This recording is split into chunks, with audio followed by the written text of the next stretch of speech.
aquela piada do Zé Dirceu? O Zé Dirceu tava num avião lá com os pessoal dele, né? Aí nisso o avião começa a feder enxofre e aparece o capeta, né?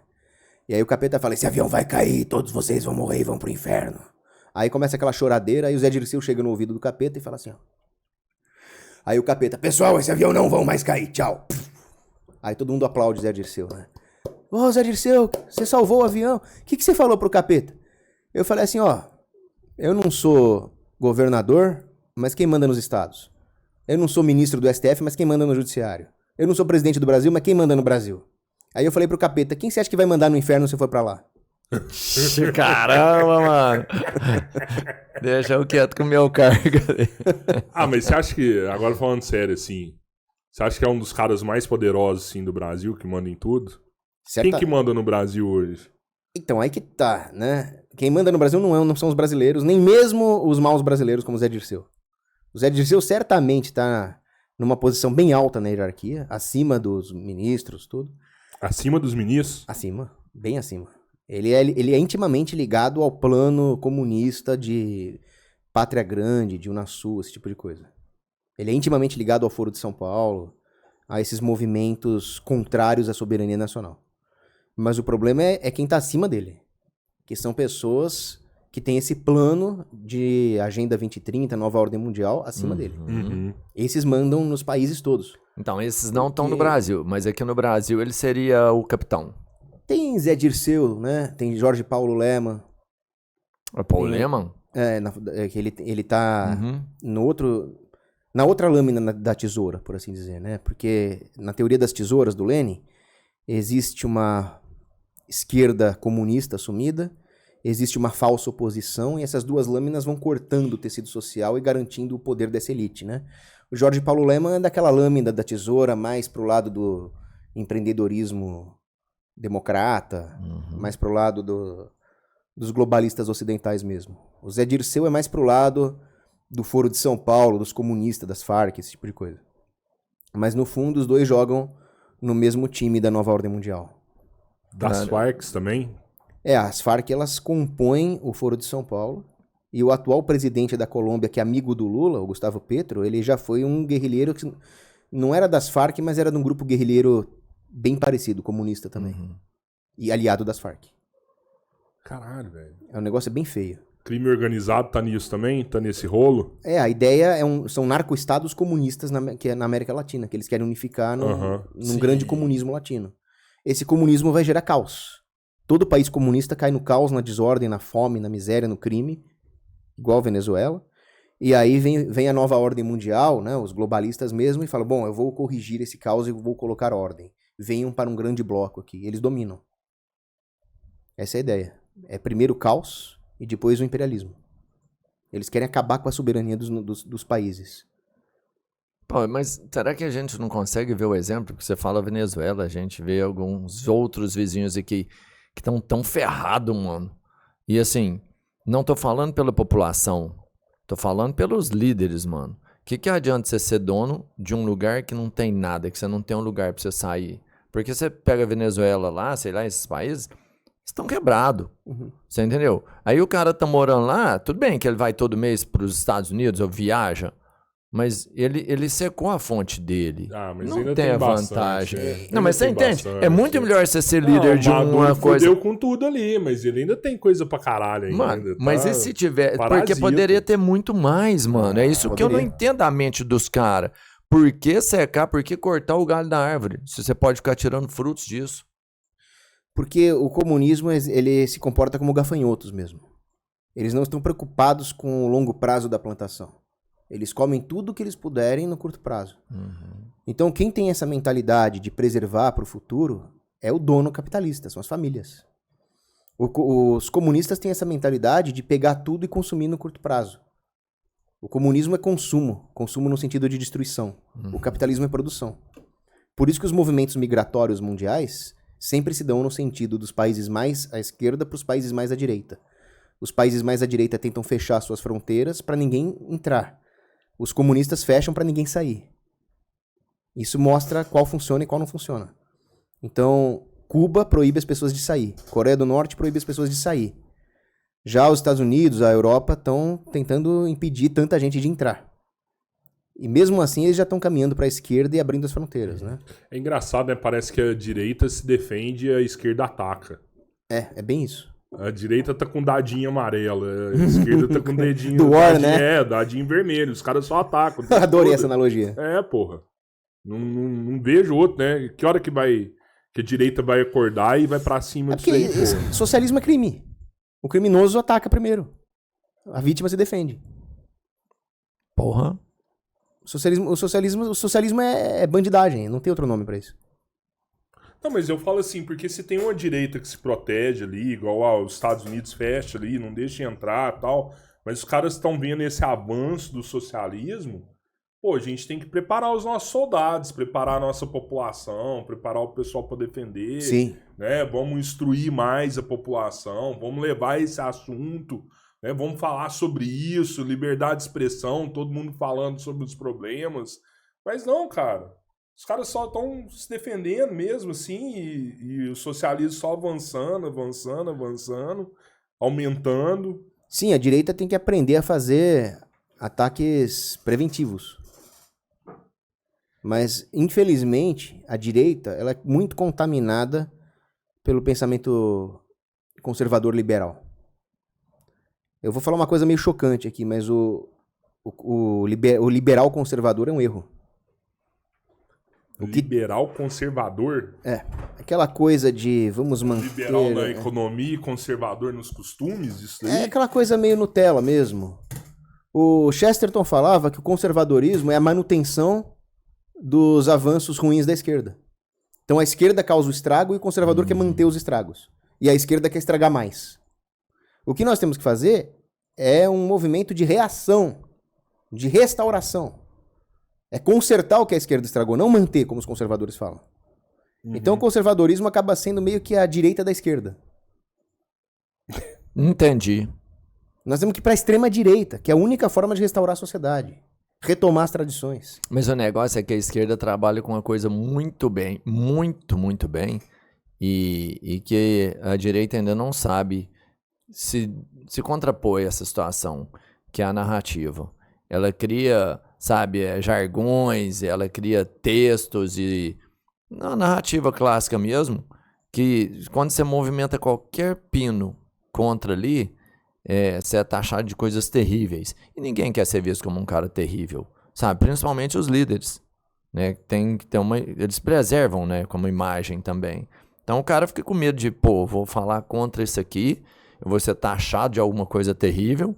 Só negacionista, fascista. Alguma coisa você vai ser. Alguma coisa você vai ser. Porra, você falou contra qualquer ideologia esquerda deles, qualquer ideologia que você bate contra, que você nem seja contra. Que você não se posicione a favor deles, tipo assim, você não precisa nem ser contra. Se você não é aliado deles, é porque você é alguma coisa muito ruim, sei lá. Um fascista. Extrema-direita. Extrema-direita tá virando uma parada ruim hoje. Né? Eu queria bem proibir isso. Extrema-direita. Isso é extrema. Por isso que eu falo, a solução pra isso é falar, sou extremista de direita mesmo. Podem achar o que quiserem. O verdadeiro direitista, ele não pode nunca ser narcisista. Esse é um dos piores pecados que a pessoa pode cometer. Se a pessoa for narcisista, ela tá querendo preservar a própria imagem e não a verdade. Que é o que nós falamos no começo do tema, né? Uhum. Quando um dos maiores homens que já existiu, que foi São João Batista, ele pregava maravilhosamente, ele era um homem de extrema sapiência e santidade. E ele falava que eu diminua para que o meu mestre cresça. Então que João Batista diminui para que Cristo cresça. Ele era o oposto de um narcisista. Ele só estava defendendo a verdade. Aliás, ele estava defendendo a verdade última, a verdade encarnada, que é Jesus. Então, o sujeito que for peitar esse sistema de esquerda, ele tem que ter colhões e ele não pode ser narcisista, porque ele vai ser xingado, ele vai ser cancelado, mas ele vai estar lá para que a verdade cresça e ele diminua, não é para outra coisa. Então, essa é a única forma de se tornar imune aos xingamentos da esquerda. Eu já fui chamado de coisas opostas do que eu sou. Por exemplo, eu já fui chamado de fascista milhões de vezes. Só que o fascismo não é tudo pelo Estado e dentro do Estado e nada fora do Estado? E eu quero privatizar tudo? Como é que eu sou fascista? É o oposto, né? É totalmente oposto. Mas a maioria da galera galera fala xinga sem fascista, saber. não sabe o que que é. Não Só sabe, sabe que é uma não coisa sabe. ruim. Opa. Tudo né, que eu não gosto e discordo é fascismo. É uma cartilha deles. Nossa, essa comida aqui tá muito fascista, sabe? É assim, tudo que eles não gostam é fascismo. Eles não têm vocabulário político. Mas assim, não adianta. Eles vão xingar e vão nos colocar pechas e não tem jeito. O único jeito mesmo é aceitar a briga. Ser resiliente, dar outra face é isso. Quando Jesus fala dê a outra face, ele não estava pregando pacifismo. Ele estava falando, você vai apanhar, continua apanhando e lutando. O soldado está na guerra, tomou uma espadada aqui, ele vai, tomei uma espadada, vou desistir não. Tomou uma espadada e daí? Você não tem outro braço? Aqui, bate. É isso. Eu não sei se a população vai aceitar esse discurso de falar, pô, eu sou extrema direita mesmo, assim. Eu não sei se isso conquista, assim, sabe? A direita tá precisando agir de forma inteligente, conquistar as pessoas, saber dialogar. Cara, a direita, ela perde muito nesse sentido, assim, pra esquerda, sabe? Esses dias mesmo, eu estava falando pro Robertinho, teve... O Lewandowski foi lá no Congresso, lá, e vários deputados começaram a questionar ele. Lá foi... Mano, foi absurdo, foi absurdo. O cara bateu de frente com todos os deputados, falou muito melhor do que todos eles, soube articular lá. E assim, uma pessoa comum, ela vê aquilo ali e fala, porra, esse cara aqui é muito melhor do que os outros. Você tem que ser astuto pra você pegar ali uma coisa ou outra e falar, porra, velho, tem uma hipocrisia ali, ó. Esse cara tá jogando sujo ali. Mas a direita, os deputados de direita não conseguiram fazer isso, cara. Deputados armamentistas lá, brigando pra liberar calibre disso, calibre daquilo. E o cara, rapaz, deu show. O ministro deu show em todos os deputados de direita, velho. A ponto deles mesmos elogiar o cara. Ó, quero elogiar você aqui, ter vindo aqui. Falou muito bem com todo mundo. Do outro ministro da Justiça, a gente chamou ele aí 3 vezes e não veio. Pois é. Que direita que é essa, mano? É a direita conservadorazinha liberal.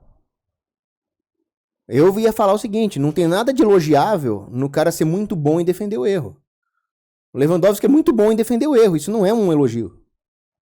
Isso é uma crítica ainda mais forte. Ele foi lá defender que o cidadão não possa defender a própria vida. O que é desarmamento? Desarmamento é impedir uma pessoa de defender a própria vida, é tirar o direito à vida na prática.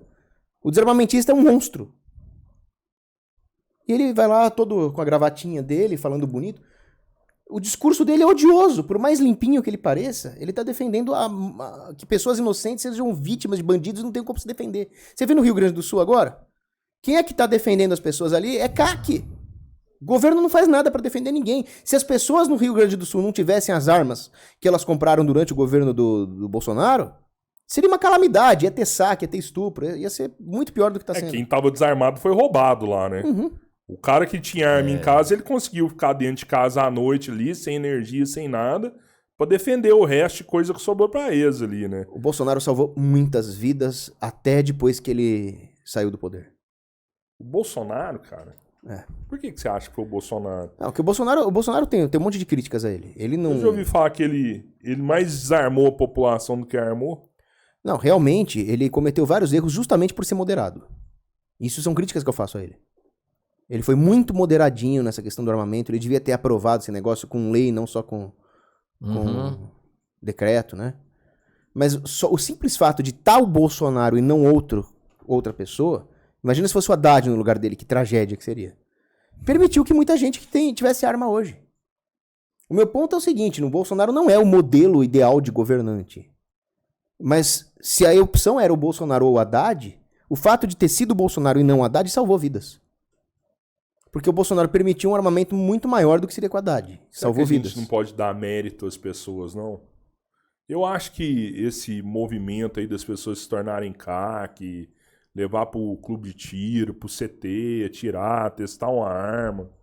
Eu acho que isso levou as pessoas a terem mais armas, muito mais do que o próprio Bolsonaro, cara. Sem dúvida. No final, o que realmente... Mais uma vez o Estado não fazendo nada e a população fazendo por si só. Concordo plenamente com você. No final, quem salva é a população mesmo. A solução não está nos políticos. Só que, como os políticos têm uma capacidade muito grande de atrapalhar a vida das pessoas, eu sempre recomendo que as pessoas votem no menos pior para serem menos atrapalhadas. Faz parte do dever cívico dessa população que se ajudar também impedindo políticos piores de estar no poder. Faz parte do processo. A população tem que fazer caridade, tem que se ajudar e tem que votar no menos pior. No menos pior? No menos pior. Por que a gente não vota no melhor? É difícil votar no melhor porque não tem... É muito difícil encontrar alguém que seja realmente um modelo de um bom governante, né? Alguém que seja realmente virtuoso. Se aparecer, ele é o melhor e é o menos pior também. Votem numa pessoa que for menos pior ou que for melhor que seja. Mas não pode deixar os piores ficarem no poder. Nas últimas eleições para presidente, você acredita que teve pessoas como opção ali que eram melhores que os dois que foram pro segundo turno? Você diz que foi o Lula e o Bolsonaro. Foi o Lula e Bolsonaro. Não, o Bolsonaro era realmente foi o Lula e Bolsonaro, foi o Bolsonaro e foi o Haddad. Tinha opção melhor no Nas últimas turno? duas, sempre o Bolsonaro era a melhor opção. Tanto em 2018 quanto em 2022, o Bolsonaro era realmente a melhor opção. Então nós não votamos no menos pior, nós votamos no melhor. Nós, no fundo, são sinônimos, né? Uhum. Nós votamos na melhor opção que tinha. Nós impedimos pessoas horríveis em 2018. Em 2022, nem dá pra falar aqui o que realmente aconteceu, né?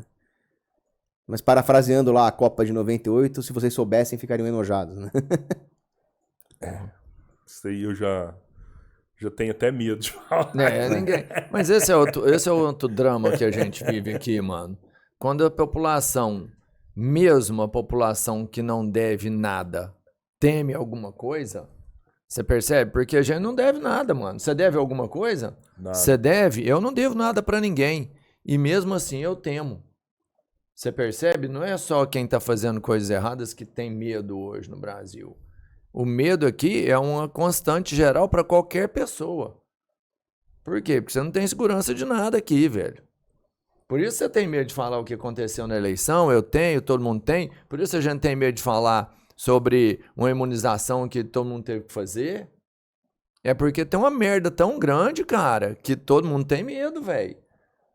Você não é porque você tá certo aqui que você não vai ser punido. Aqui quem fala a verdade hoje às vezes é mais punido do que quem faz merda, pô. Você pega um bandido aí, um assaltante, um assassino, o cara vai ter ampla defesa, vai ter contraditório, vai ser julgado. Às vezes você tá numa praça lá comprando um picolé, você vai ser preso sem direito a nada, velho. Assim, ó. É sacanagem, tá difícil. Eu tenho um amigo meu que trabalha há anos no Tribunal Eleitoral. E em 2014, ele acompanhou de perto ali. É uma capital do Brasil. Uhum. E aí, ele falou que lá dentro, ele já viu o resultado antes da imprensa, antes de passar para a imprensa. O resultado vinha na mão dele. Tanto que ele pegava e mandava no WhatsApp pro pai dele.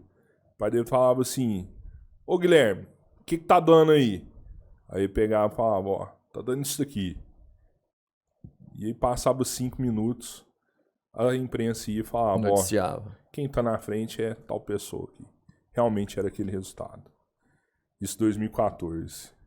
Em 2018, ele foi acompanhar com os dados que ele tinha de técnico, ele não tinha acesso mais a essas informações. Mas aí um amigo dele, que era superior dele, num programa maior ainda lá dentro, ele conseguia acompanhar o resultado em tempo real. Ele até falou: pô, como é que você tá dando conta de ver isso aqui? Não, eu tenho acesso a esse sistema aqui e tal. E mostrou pra ele o resultado.